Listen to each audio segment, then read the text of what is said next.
Hello everyone, and welcome to this session about facts on greenhouse gas emission. My name is Michael Stöckel. I graduated from the Master of International Economics from Berlin School of Economics and Law. Today, we want to talk about how the responsibilities for and the vulnerability to the ecological crisis is very unevenly distributed. In a historical dimension, very few and early industrialized countries accumulate a large part of the emission since the Industrial Revolution. Wealthy social classes consume much more of natural resources and energy than poor households do. We want to exemplify this with the help of figures from the climate change literature. At the center of the discussion are emissions of gases that have a greenhouse effect. Most prominently, the discussions are focused on reducing carbon dioxide emissions. This is especially necessary because since the Industrial Revolution, carbon dioxide emissions from human activities show a rapidly increased concentration in the atmosphere, leading to global warming. We will start with an overview of the emitted greenhouse gases since the 1970s. This chart is from the IPCC, the Intergovernmental Panel on Climate Change. The total amount of greenhouse gases emitted by humans increased by more than 80% from 1970 until 2010. Even though the concentration of greenhouse gases has been fluctuating ever since, there is a strong consensus among climate experts that high carbon dioxide emissions are caused by human activities, primarily from burning fossil fuels. There is a high correlation of temperature trends and the amount of greenhouse gases. If the amount of greenhouse gas is rising, temperature increases. But if greenhouse gas emissions decrease, the temperature will presumably not immediately decrease because there is a certain time lag, and greenhouse gas persists over a certain time in the atmosphere. So, if there was a radical reduction of greenhouse gas emission, the global average temperature would continue to rise for a certain time because of prior emissions. Since the era of industrialization, the amount of greenhouse gases has been rising to levels never seen in history of humankind. There are several gases that, when they are set free, have a greenhouse effect. The most important, CO2, which is carbon dioxide, this gas is emitted when burning fossil fuels. If you want to find out more about the other climate active gases, you can look at the IPCC report. Now we want to look at the different economic sectors that produce greenhouse gases. This graph is also taken from the IPCC. The attribution of emission to sectors can deviate in different studies, but this can give you an impression of the responsibilities of greenhouse gas emissions of different sectors. This graph differentiates between direct and indirect emissions, but to keep it simple, we only want to focus at direct emissions. Indirect emissions are summarized as electricity and heat production. Direct emissions are emissions produced in the production and consumption of goods and services. Taking the sectors other energy and electricity and heat production together, this accounts for 35% of emissions.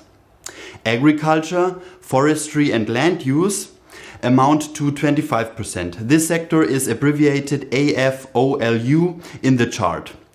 The industrialized sector is responsible for 21%. Transport of goods and people generates 14%. Building sector makes up for 6%.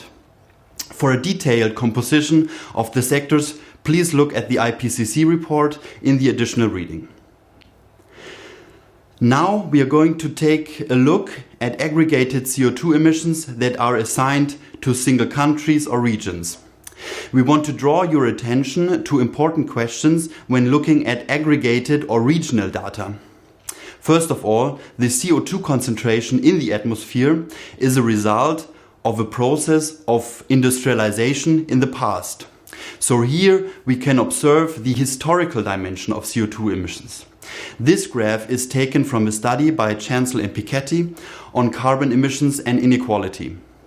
In this graph we see the percentages of total greenhouse gas emissions over time in the period of 1820 until 2015 and attributed to regions that are responsible for the emissions.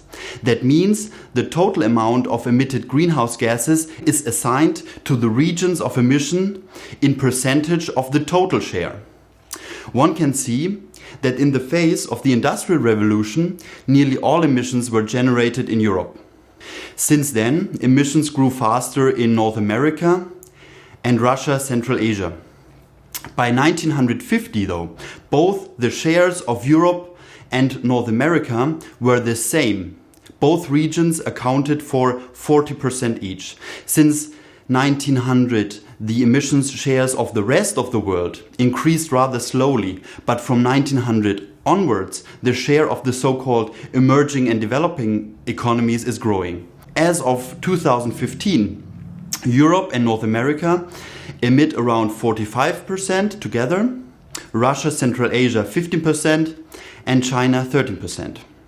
Now, in this graph, you can see consumption-based CO2 emission per person for selected countries for the year 2017. This data is compiled by the Global Carbon Project. This is a very interesting and interactive database to explore the different measures of carbon dioxide emissions and energy consumption, like production-based or consumption-based indicators. You may visit globalcarbonproject.org to find interesting data on your country and compare it to other countries. Global average emissions per person are around 5 tons per year. For example, one person in Nigeria contributed about half a ton to the global CO2 output. However, one person in Luxembourg produces on average about 80 times the carbon dioxide footprint compared to a person in Nigeria. One pattern you can find is that in so-called developed countries, the consumption-based CO2 emissions are much higher than in the so-called developing countries. This graph shows the correlation of income and CO2 emission. It is taken from an Oxfam study. The global population is arranged by income deciles and the used amount of CO2 lifestyle consumption emissions is assigned to a specific decile. You can see that with rising income, you become responsible for a growing level in CO2 emissions. This depicts in a very graphical way that 10% of the world population is responsible for half of all CO2 emissions. At the same time, the poorest 50% are responsible for only around 10% of total emissions. Though there are slight deviations from the aggregated percentages, the overall result is quite straightforward. With a person's rising income, the quantity of CO2 lifestyle consumption emission is growing.